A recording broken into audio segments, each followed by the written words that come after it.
well, where do I fit in all of this, which is really interesting. The backgrounds of the parents, maybe they're asking more questions. How much should we share our anxieties or versus shielding the children from them? And I think this is really interesting because, and that's sort of our discussion around the different roles that we play, right? When do we, when are we totally honest, and when do we need to sort of soften what we're talking about to put it in a larger context? Because there could be a lot of things that are really challenging right this minute and right now. That doesn't mean that the whole world is a terrible place or that it's never going to be okay, in terms of politics, especially. Kids make very insightful comments, it's true. So I'm wondering how communicating with each other helps reduce our feelings of isolation. I know some of the groups had some pretty decent communication with each other, and how much we're trying to do that, putting ourselves in opportunities to ask these questions and to sort of ponder these questions with peers, other parents in our community. It's a little more challenging because the times tend to be, there's less informal time, right? I have this same experience with teachers, right? And principals. I used to show up at a school and see the principal and have conversations and go into classrooms and it's all great. Well, there's none of that informal that can happen anymore. Now everything is like, it's a meeting. So I know at PTA meetings or at other parent meetings, it's not as much about talking about these ideas and how we're communicating with our kids. So it would be great to figure that out. And then how might we facilitate structured dialogue with our children? So I'm going to help you with a little bit of that tonight with some ideas. I do want to go back to some of the reasons that you might be experiencing more extreme behaviors in some of your children, whether those be represented as introversion or as extroversion. In typical child development, children go through phases in terms of social, emotional, physical, and cognitive development. We're talking about social, we're talking about peer interactions and collaboration. Emotional, we're talking about their ability to take risks and their sensitivity. Physical, we're talking about their fine motor and large motor skills, so small and body skills. And then in cognitive, we're really talking about how they go through the learning process and their ability to think critically. So this black line down the center here represents a typical child development. We know from the research that kids have certain abilities at certain ages, and they go through in a very sort of concrete way. So the standards for learning are designed to be responsive to these typical ways that children develop. Now, what happens in gifted children is this idea of asynchronicity. So often when I get to this slide, people go, oh, that's why. So what happens is the black line is still a typical 8-year-old, let's say, or a typical 9-year-old. But perhaps the social development looks more like a 5 or 6-year-old, or the emotional development looks more like a 5 or 6-year-old, yet the cognitive development might be at the level of a 10 or 11-year-old. Their ability to think critically, their ability to ponder questions and deal with ambiguous situations, deal with cause and effect situations, if-then scenarios. I'm sure you get into the, well, if then, you go through this whole layer. A typical 8 or 9-year-old doesn't have those kinds of if-then scenarios as much. So the challenges come with this asynchronicity, especially with the emotional and the cognitive, and sometimes the physical too, right? My hand can't keep up with what my brain is trying to do, and it's super frustrating, right? I can't type as fast as I want to. I can't write down the words as fast as I want to, and that can get very frustrating. Or I'm not even thinking about what I'm doing. I'm just going, and then I fall over and trip. There's that kind of stuff that happens as well. So this asynchronicity, I think, is exacerbated right now with the emotional swings that we're seeing in our children, and in the inability to have the social interactions in the same way. So with that, What do they need? Well, I've shown this before, and I'm going to show it again in a different way tonight. Um, exactly. There's that misalignment with their executive functioning and their cognitive skills, precisely. So they need this safe environment, which you are providing at home. They need flexibility and challenge. They need stress management and time management. I'm sure a lot of you are seeing a lot of challenges with time management right now because the students actually have to know what time it is. You know, for those transitioning into sixth grade, this is huge right now. If they were in school in a normal way, they would just follow the bells. But instead, they have to actually know exactly what time it is, and I have to log in at that time. And it's happening in elementary as well.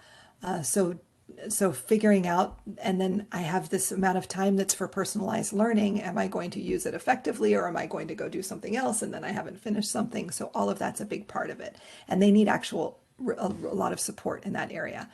Bibliotherapy and making connections. I'm going to talk about these a little bit. And then this encouragement of non-academic activities. So let's move forward. So what can we do to provide encouragement in non-academic activities and flexibility? So both of those, I think we really have to think about the time that we're spending for physical activities, outside activities, now that it's finally not smoky and hot. How are we strategically putting into the day time for that away from the screen? I just called it the scream, the screen, outside activities. For games, I am not against video games. Video games are doing a lot of good things for our kids right now because they're providing social opportunities. Our kids don't necessarily know how to interact with each other on a Zoom meeting or a FaceTime just to like hang out and talk. They don't do that. They need something to do together. So I've seen some really productive time being spent playing together online if it's a video game. But then with that, how are we balancing playing non-video games with as a family? What are the types of games that we can engage in? And then also this flexibility, it's time to dabble. There's so many things we can dabble with, and there's so many interesting resources available out there right now. So that's great. Let them go into something for a little while, and then if they're not into it, go into something else. You know, that's really, really important, whether it be, you know, music or theater or dance opportunities or classes online that are available for free, or just playing around with something in a new way. I've interestingly, and you know, I was full disclosure, I have a sixth grader, so, and I've interestingly seen him playing with all sorts of things that he hasn't played with in years. And you think sometimes we think, oh, sixth graders, like they're getting so adult and mature. No, it's okay. Like it's a great time to be playing and have that opportunity. In terms of stress management and time management, I think these kind of go together. The stress comes from not knowing what's next. The stress comes from that volatility and ambiguity.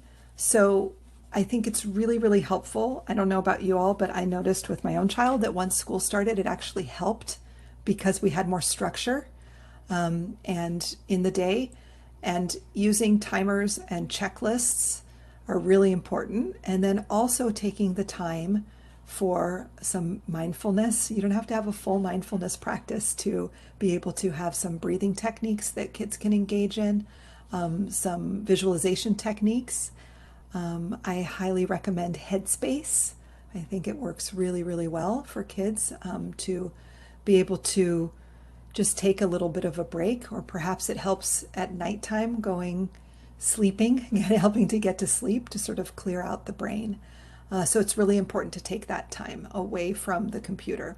Checklists, I think it's important for, again, with the executive functioning, to teach our children how to make those lists during this time. And the ability to check off the things on your list makes you feel like you were productive that day. And it's not a natural skill. It's not necessarily a skill that their teachers have taught them because they haven't had to. So now is the time for that. It's even helpful to say, okay, we've got 10 minutes for the video game, and then we're going to have 10 minutes of outside, and then we're going to go back to class and putting those timers on, just to make it really succinct. Now, I do want to talk about bibliotherapy because this is a time when our young readers might be reading even more, or some of them, maybe they're not as interested in reading, so they're not. But the idea of bibliotherapy is when children can see themselves in a book, and it helps as a type of therapy. So the identification of themselves or someone in their situation in the book then leads to some catharsis, like I'm not alone, right? Which then leads to insight of, oh, I can connect in this way with this other person and see how they dealt with this situation that's challenging to me, which then allows for that universalization, which means that they're able to then apply the kind of the things that the character was doing to their own world, and in multiple contexts. So that really helps them to make those connections. So I highly recommend on our website, there's a reading strategies page, and we're going to get into that a little bit later. And it has, not only does it have a link to some recommended books that are good for gifted kids, but for gifted kids seeing themselves in the books, that is, but also there are bookmarks in there that you can print, not for the child, but for you to have questions that you can ask as kids are reading, just to help facilitate that conversation. So these are things that we can do that are really concrete, that provide structure, that's going to help with some of the stressors in our kids' lives right now. So this word ambiguity, one of the higher order, when we talk about like higher ordering thinking skills, is the ability to note ambiguity, to know when there are things that we do not know, right? And be okay with that. So how do we process all of that which is ambiguous during this time, right? We're processing how much time I should be on the screen versus not on the screen. What are productive screen activities versus unproductive screen activities, right? We're processing when do I decide and when do you decide in all of the negotiations that we're having with our children. And it's not as concrete as it has been over time. We're processing the ambiguity of what is known as intrinsic motivation versus extrinsic motivation, of that which is structured and is unstructured, and what is known and what is unknown.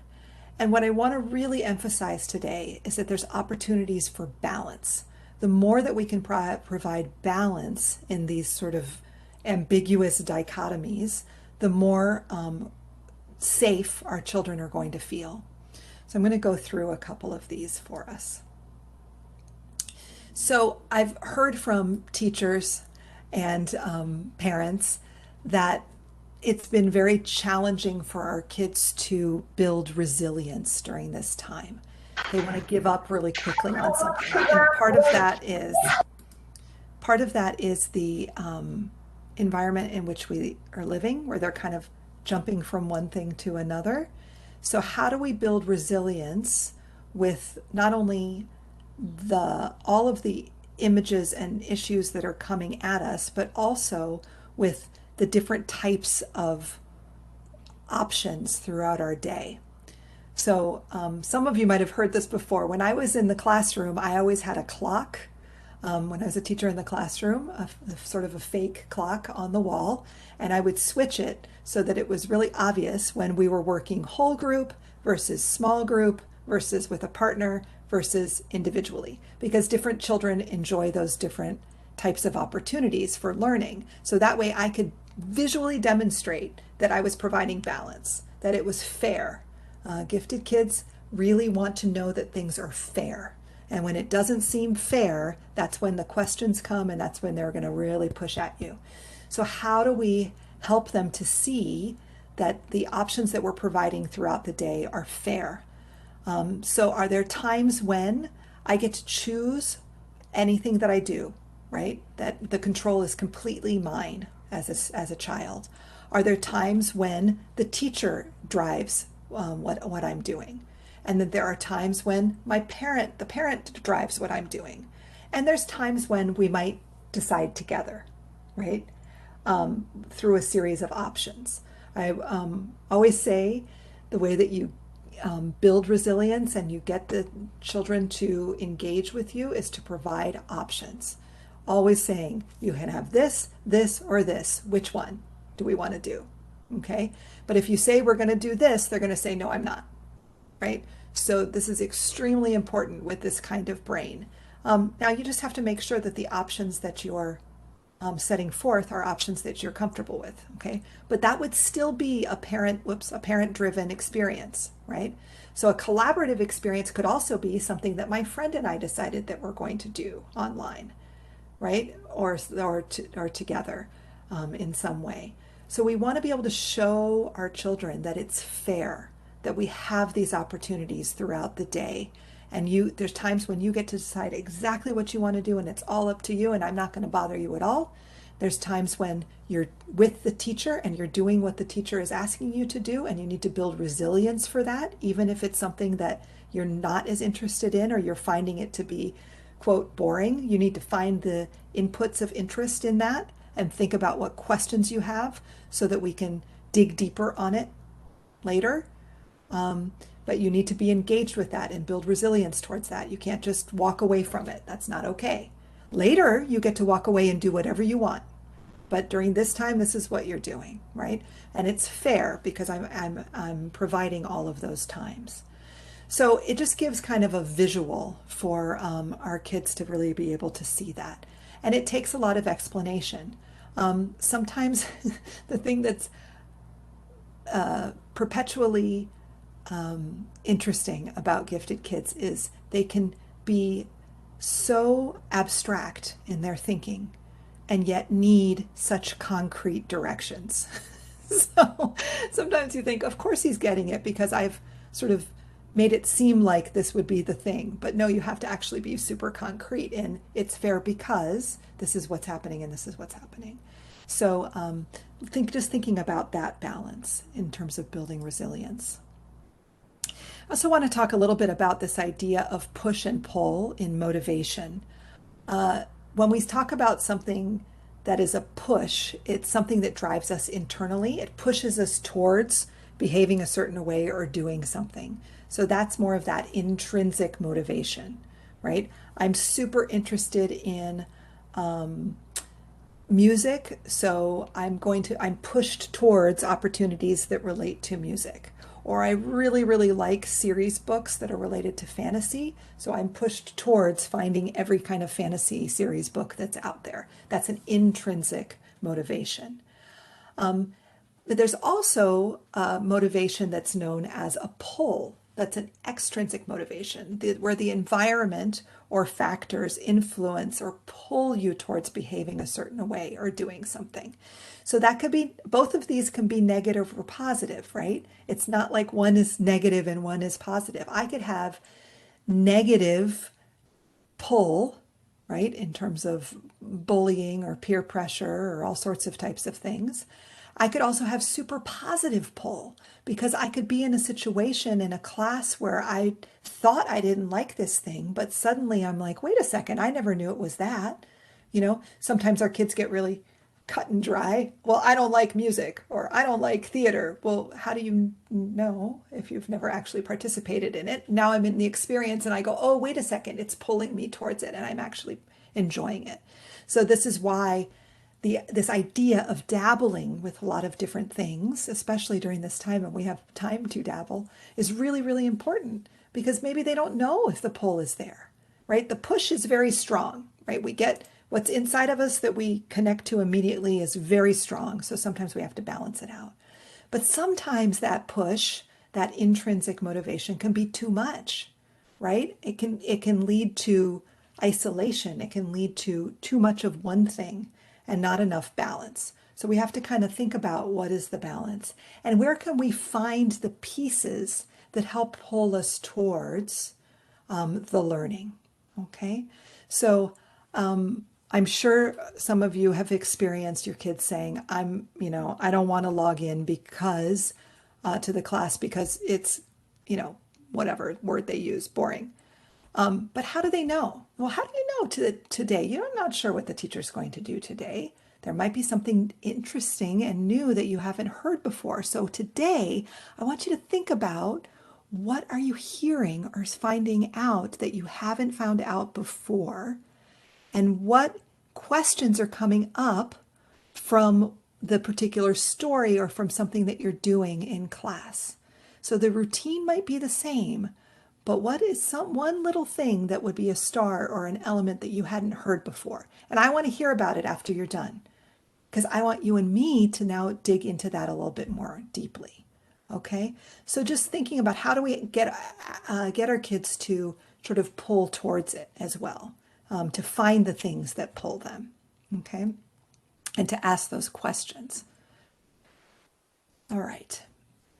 So fostering this intrinsic motivation is really important, right? We want to foster that push, like what gets us pushed to do things. And there's kind of three ways, according to the self-determination model, that foster intrinsic motivation. Some of us are motivated in terms of competence, like we're motivated by mastery, right? I want to find out everything there is to know. And you'll hear, I'm sure some of your children have been this way. I want to find out everything that there is to know about dinosaurs. I am reading every dinosaur book. I am all over the National Geographic Kids. I'm watching every show that has dinosaurs. I'm going every fiction or nonfiction, everything that has to do with dinosaurs. I'm going to tell you all about it because I am the master of dinosaurs, right? Or like I said, the series fantasy books. I know everything that there is to know about the Lord of the Rings and The Hobbit, and I'm going to tell you all about it, and I'm going to read every single thing that has to do with it. And that's a intrinsic motivation about competence, right? Or it could be, math related. It could be science related. It could be anything. There's also intrinsic motivation in autonomy, okay? They're motivated by free will and choice. Many of our gifted students are extremely motivated by free will and choice. They have to have a choice. They have to be the masters of their domain in order to get that intrinsic motivation. You tell me to do it? No. I do it on my own? Yes. I decide to do it? Yes. And that only gets worse as you go into adolescence. So we have to figure out again how to balance those pieces. And then there's this psychological relatedness, which is when our children are motivated by connections. And that's not just connections with other people. Sometimes that's the connections that they can make from one thing to another, right? So these three types of intrinsic motivation are at the core of the way that we design pedagogy for gifted students. So the way we design learning experiences for gifted students, right? Sometimes it's about motivation by mastery. Sometimes it's about that free will and choice. And sometimes it's about really, how do we help kids to make connections across disciplines or from current events to the content to their own lives. So making those connections, and they get really jazzed up by that. They get really motivated intrinsically. And then they think, wow, what other examples are there where this has also happened? So you might experience that, especially with some of the older kids. So these are the ways that we foster this intrinsic motivation. So the question is, at home, what are some ways that you are rewarding that mastery motivation, even if it's a topic that you're not interested in personally? What are some ways that you're providing options to reward that autonomy in your students? And what are some ways that you're helping students to make connections? And that's why I started with the current events. How can we relate something that's happening to perhaps a book or to our own experiences and help our children to make meaning around these events? Okay. All right. I'm sure there will be some questions. Then the other thing that's happening right now is the feelings of alienation. And that can affect our student engagement. There's so much that is unknown, that we're out of balance between the known and unknown, right? So if we can be really obvious about the things that we do know and that can happen, I think that will help to bring back the scales in terms of the alienation. I know that I can talk to grandma every Sunday on FaceTime. I don't know when we're going to see her in person, but I know that I'm going to do that every Sunday and it's going to be really great. And maybe we can even play a game together online, right? I know that every day at 4 o'clock I'm going to take a bike ride, but I don't know when I'm going to be able to do that with friends. Okay, but that's okay because you're doing it with me. I'm your best friend. So, so there's two ways that students feel isolated in the school environment, either through identification, their sense of belonging to their school has, anyway, their sense of belonging to the school, or in terms of their powerlessness, they feel incapable of affecting the direction of their learning. So we want to think about how can we help kids to feel like they belong to their school. And this is not only about the school doing it, this is also about us doing it. So finding a couple friends in the class that help them to connect with the school, using the time, not abusing, but using the time of office hours so that student can get to know the teacher one-on-one, setting up that time. Not necessarily for the parent. I'm not saying that that the parent should be in the office hours. I'm saying that the student should be in the office hours, so they can start to feel like they belong with that teacher and with their class.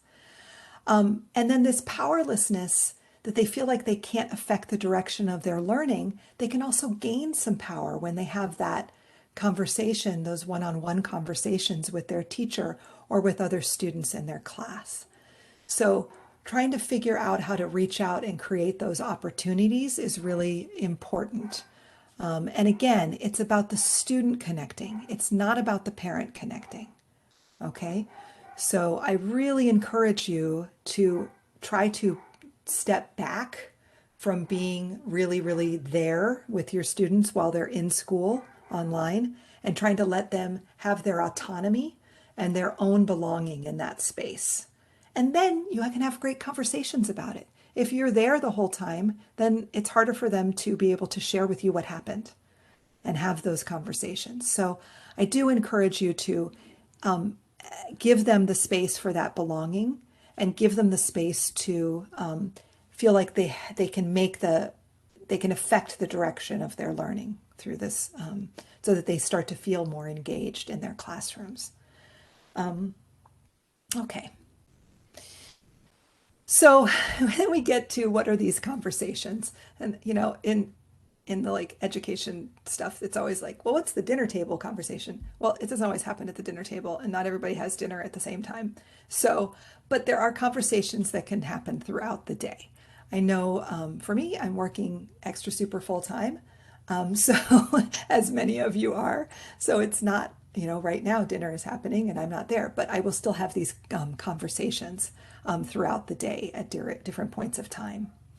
So I did link into the presentation some question ideas for reading, for math, and for social issues that are available on our webpage, that just are sort of question prompts that you can ask. But you also don't want it to be like stunted, right? Like you want it to be natural in the conversation.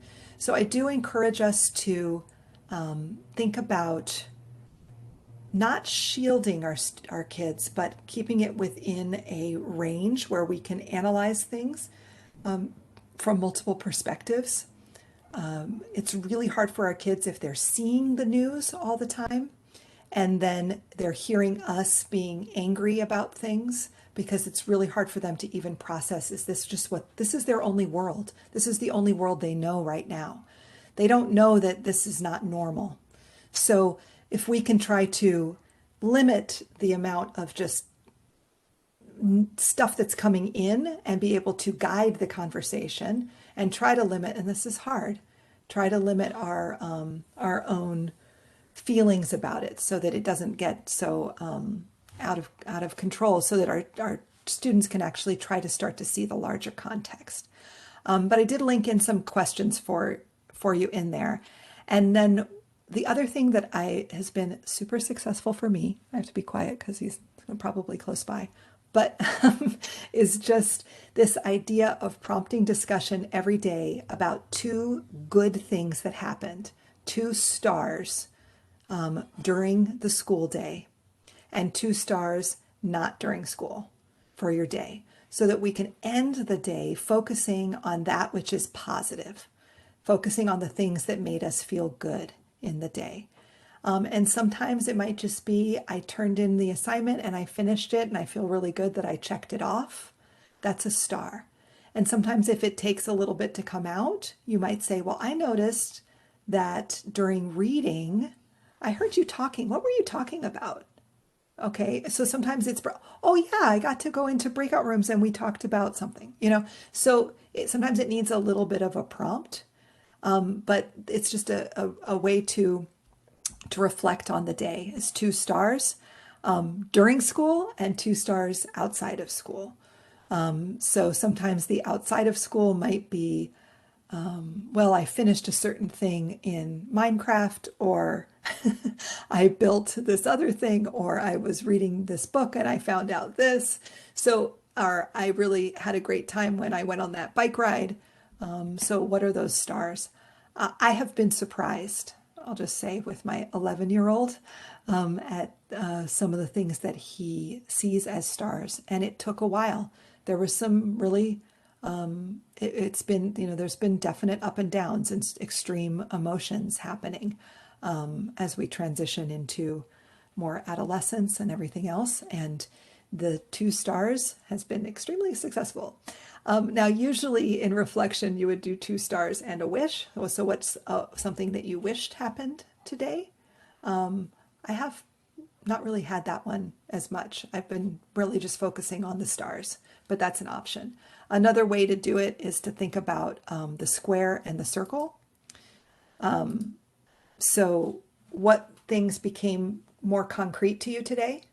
So what was something that like you understood in a different way today, became square? And what's something that you're still circling around or thinking about? That's another way to sort of prompt discussion. And you could say circle, I'm like, it's something that's making you feel like this, something that's making you feel confused, right?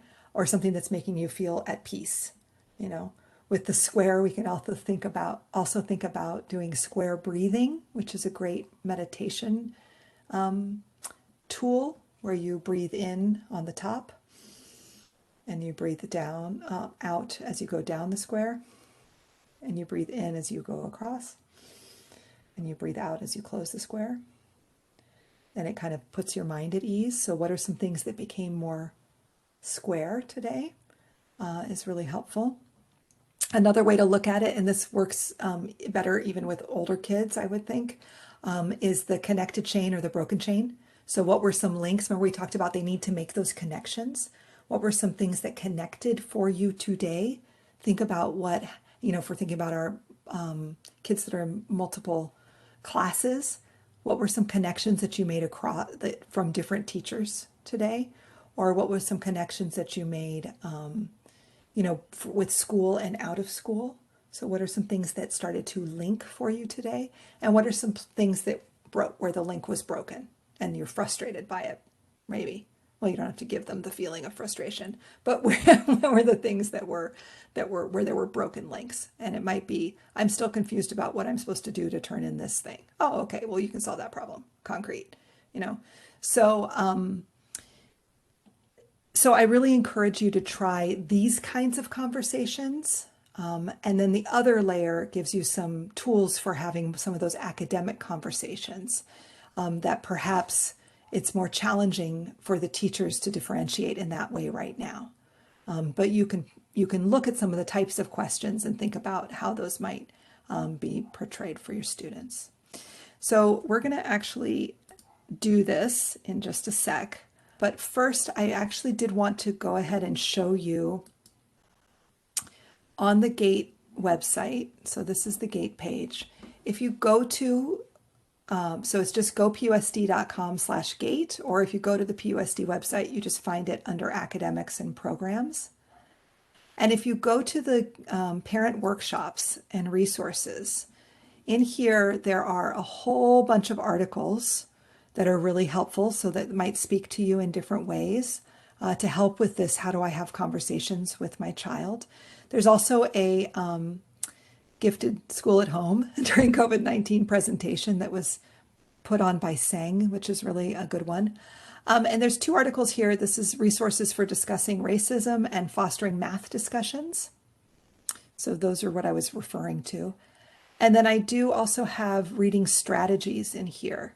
So here's the link for literature resources with gifted connections and the literature resource quick guide. And then here are the bookmarks that I was talking about that are for elementary and for middle school that have all sorts of different types of questions. If you're wondering, like, what should I ask as we're reading together? The other thing is, really, really good connection. Please never stop reading with your students or with your children. It doesn't matter how old or young they are. The research shows that that time together for reading and for having discussions about what's happening in the reading is important all the way through. So reading aloud, you're reading, or you're taking turns reading the older they get. We're reading a very dense fantasy series called The Belgariad. I don't know if you've ever heard of it. Anyway, it is definitely a high level reading. Not that, my son could totally read it by himself, but he really enjoys the fact that I'm reading it. And we're thinking about this world and the characters and where they're going and what voice is best for this character versus another character. And the kind of things that they're processing. And I'm doing all of the reading on that. Now, does that mean he doesn't read on his own? No, of course he reads on his own. But for that particular time, I'm reading it together. And there have been days where the star has been reading time with mom. Okay, so sometimes we think they get too old for these things, but they're actually still very ready for it. So we read the Chronicles of Narnia. Yeah, any of those kinds of like long, chewy books is really, really fun. It's true. Somebody said, I'd love to be read to. As adults, we like listening to audiobooks. That's us being read to, right? We appreciate that, and we like that voice and that soothing space. It's a really great way for making connections. So I just wanted you to see that this is all available to you here. There's also the links on here. There's some other books that I put on here for parents. So if you're interested in really digging in or digging in with a couple of other parents on a book related to particular things that you might be seeing in your gifted child, they're there. And like I mentioned before, the previous parent workshops are on here, and some of them do have videos if you wanted to get into that. I also encourage you to look at the California Association for the Gifted website, has some resources for parents. You may also join the California Association for the Gifted, and you'll get different mailings and things and opportunities for going to events related to them. I'm involved with them, but I think that they do a really good job on focusing on parent workshops as well. Or I guess I should say we. That opportunity is in here as well. So I do invite you to dig around in there for more resources. Every child is so individual, and we don't have one answer for every child, but we do have some knowledge of the generalizations that we see out there in the world of gifted education and in dealing with the particular needs of our gifted kids. So I would love for us to, you know what, I think that I won't put us back in breakouts. I'm going to actually leave it like this. And if you would like to share out loud, you can go ahead and raise a hand. To raise a hand, you just go scroll over your name in the participant list, and then you should be able to raise a hand.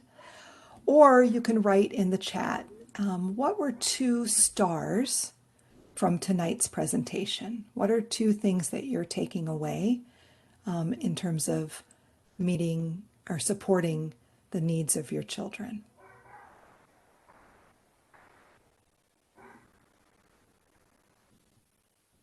Sorry about the dog. So you can either write in the chat or you may raise a hand. What are some stars from today?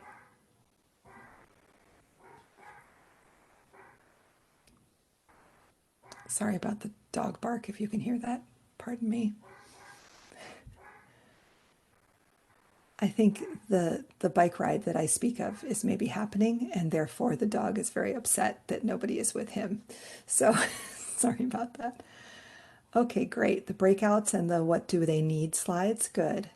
Reading longer books with them, that things need to be fair. We normally ask about school, but how do we ask about school, right? If you say, how was school? I don't know about y'all, but here's what I get. Good. Yeah. So I don't really get a lot of response from that question. So the more specific we can be on the questions is really great. Options, extremely important to provide those options and opportunities for dabbling. And the resources, great. So I don't want to keep you all too late. It is 6:45. Usually, just for those of you who haven't been involved with these, usually what we do is we actually have workshops for the students at the same time as the parents. So we make it an hour and a half because of the movement. But tonight, I just couldn't pull it together yet for our first meeting. Hopefully, I will be able to for the next time. So I'll have some teachers doing workshops for your students at the same time as we do this workshop. Our teachers, as you can imagine, are highly impacted right now. Many of them working twice as many hours as they have normally worked. So when I put out there, does anyone want to do this? I got crickets. So, which is totally understandable. So we will work on it for next time. So thank you, building resilience and providing options, good. And like I said, we did provide the link to the PDF for the presentation in the chat, and Candy will put that in there again so that you can go ahead and go back to the links and think about. It's really more about the questions right now than about the answers. But how can we sort of help our kids to build that resilience and start to see what's fair and what's not fair, and what can be defined as known and what can be defined as unknown. Yeah, Louisa, I think you raised your hand. Or, yeah, go ahead. We can't hear you. Hi, Karen. Hi. Hi, all. And for me, the start is, with these days and everything that is going on, I get very much stress when I see they are not following through the classroom or they get distracted. Mm-hmm. Or for me, it's like you always have to give the best of yourself and to be very responsible. Mm-hmm. But then, and I get like, I struggle with that because I get very frustrated to see that it's not as I was expecting. But then the start for today is you giving us this whole picture like, hey, this is not the most important probably during this moment, right? But give them different ways to connect in a more positive and assertive way probably with them. And I'm glad you bring that up because, what does engagement look like? We get this idea that it has to be like, oh, they're present, they're focusing, they're all exactly in there. For a lot of these kids, it's really not. I mean, I remember when I taught third grade, I had one particular student, I just always sticks out in this way. He was, always like, everywhere. I mean, he had his feet up on the chair, leaning on the table. He would fall over because he did that. And I let it happen because that was him. And it wasn't, as long as it wasn't distracting to other students. And the thing is, anytime I was like, Luis, so what do you think? He'd like, so anyway, I think blah, blah, blah, blah, blah, blah, blah, even though he was, all over the place. Everything. It's just, that's what he needed to process. It's sort of like some of us need to talk in order to think, and some of us need to think in order to talk. Some of us need to be moving and doing other stuff and messing around with stuff and doodling in order to think, and some of us need to be very present in order to think. So I'm okay with kids being all over the place as long as they're engaging mentally. But if they need to be writing stuff or playing with something or moving around, that's fine. I certainly need to be. That's why I stand, I sit, I do all sorts of stuff throughout the day. Yeah. So thank you for bringing that up. And probably we are disencouraging them by please, is the way I feel sometimes. And they are like, my little one is like, I am hating school these days, mom, because you are always complaining with me about everything. And it's Yeah. because she's kind of that way you're describing. Yeah, exactly. So let her be in her thing and walk away. That's her time. That's teacher driven. And you walk away.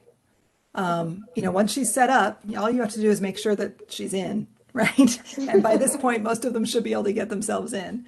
But you're not there every day during school, so that's the teacher time. Okay. Were there other questions? Oh, the virtual STEM event. Thank you, Elizabeth, for mentioning that. Yes, City of STEM. I saw that. Thank you. Yeah. Excuse me, there was a question earlier.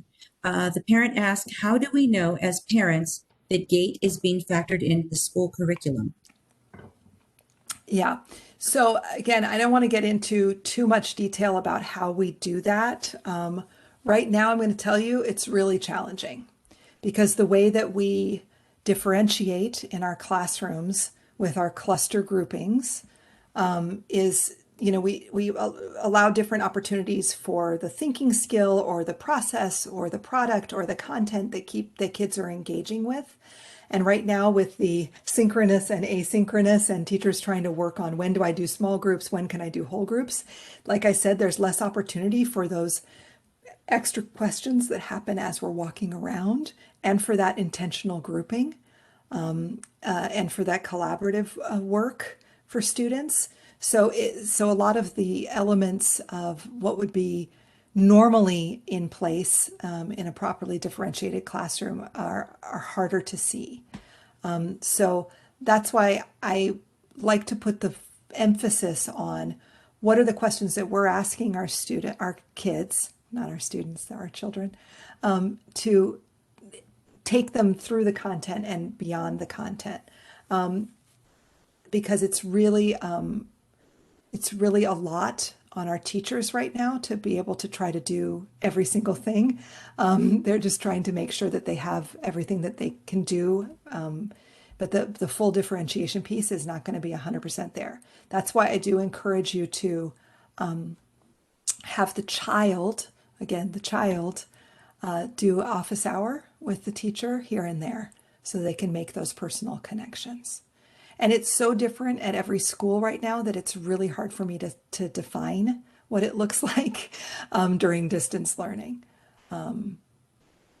because all of the methodology that we would use is very challenging in this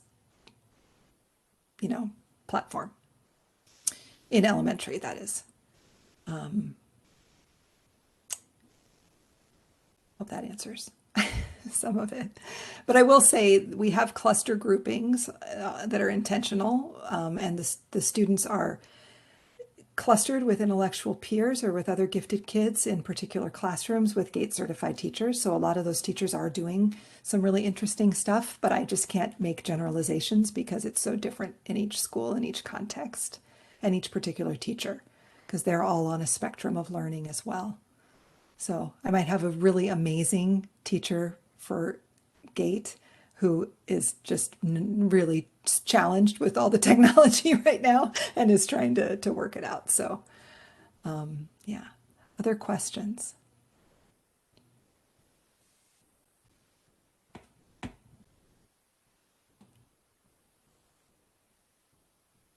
Okay.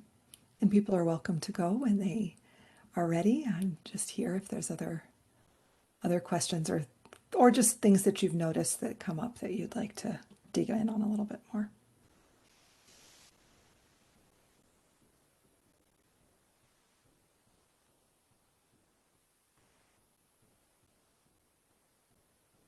I think it was a topic that came up in the breakout earlier, and that is, you know, may link to your earlier discussion about motivation too.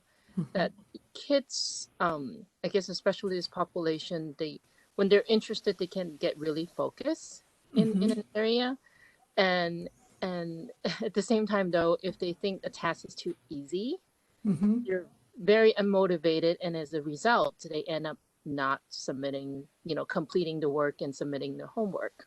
Right. So again, that's the balance piece, right? There's some things that we don't love to do that we have to do. I always use the example of like stuff that they see me doing all the time, like laundry, right?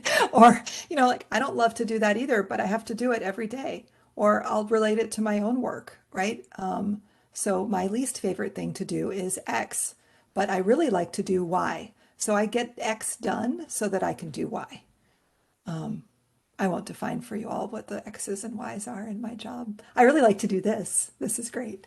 But there are many things that are just, challenging that you have to do. So being able to relate it to something concrete that the kids see and that they can see that balance, that I think that helps.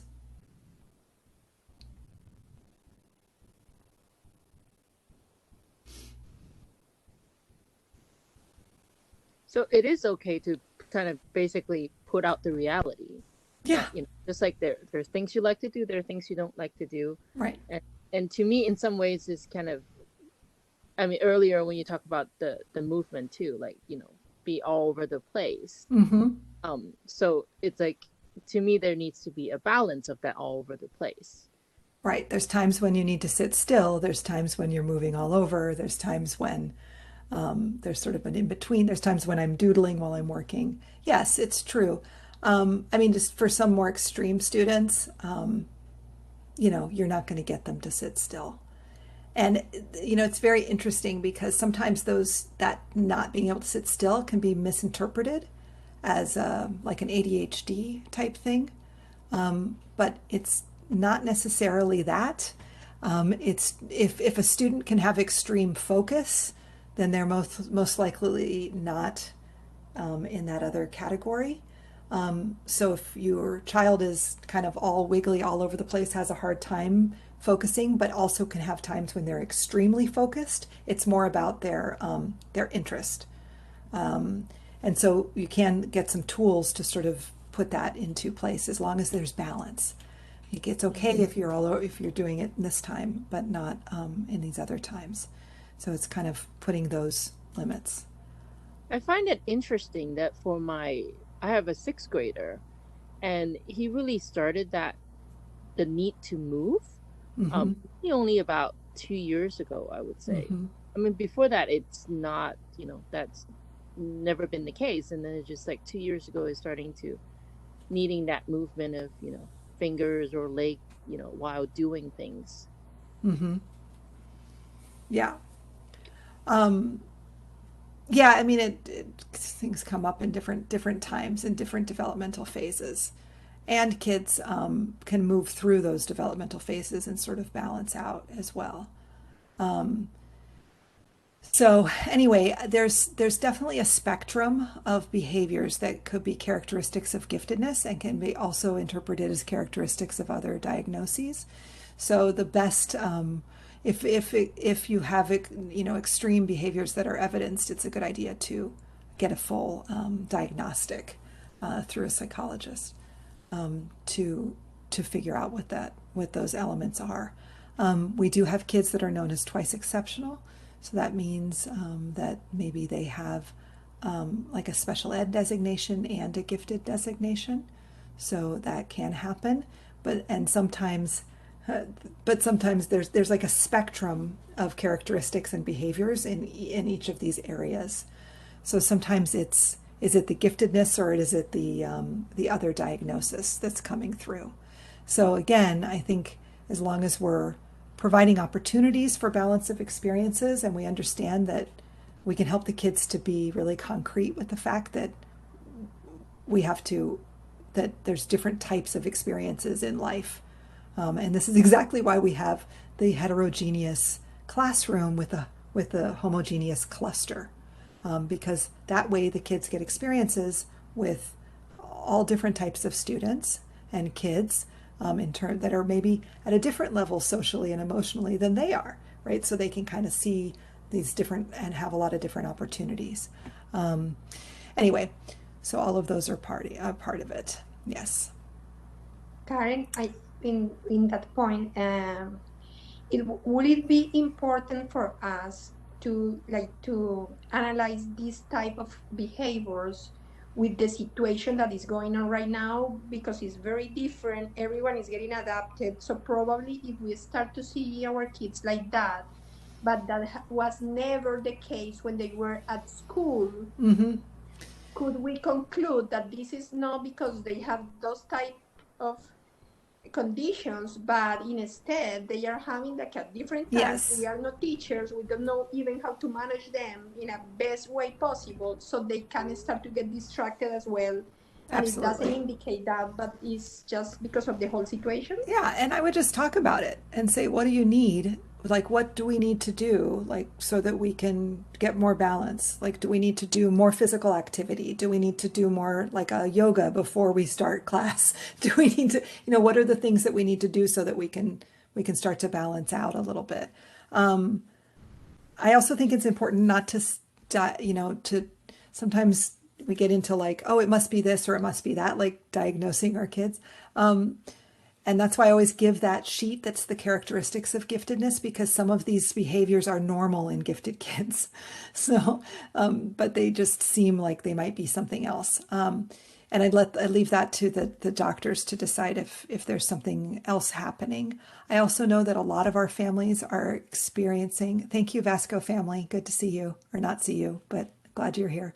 A lot of our kids are experiencing anxiety and depression at really high levels, and I encourage the help of therapists for this.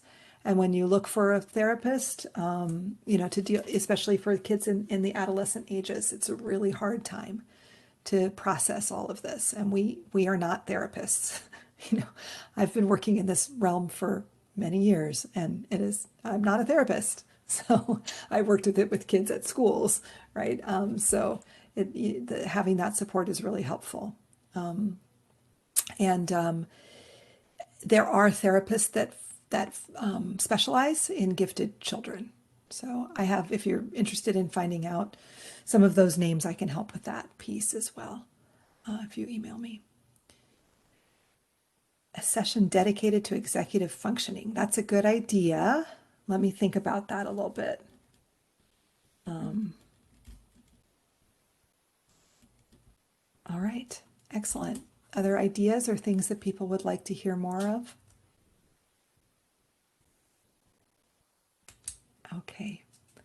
All right, everybody. Well, have a great evening. Thank you for coming, and let me know if you need anything. You can email me, or you can follow me. I'm not always great about it, but I am at Maestra Anderson on Twitter, or any of the PUSD Arts accounts. That's also following me. So you can see all of those on Facebook, Instagram, and Twitter. You see the PUSD Arts accounts. But for the gate stuff, I try to put it onto Maestra Anderson, so that it's separated. Okay. Alrighty. Thank you so much, everybody. You have a good night. I appreciate your being here.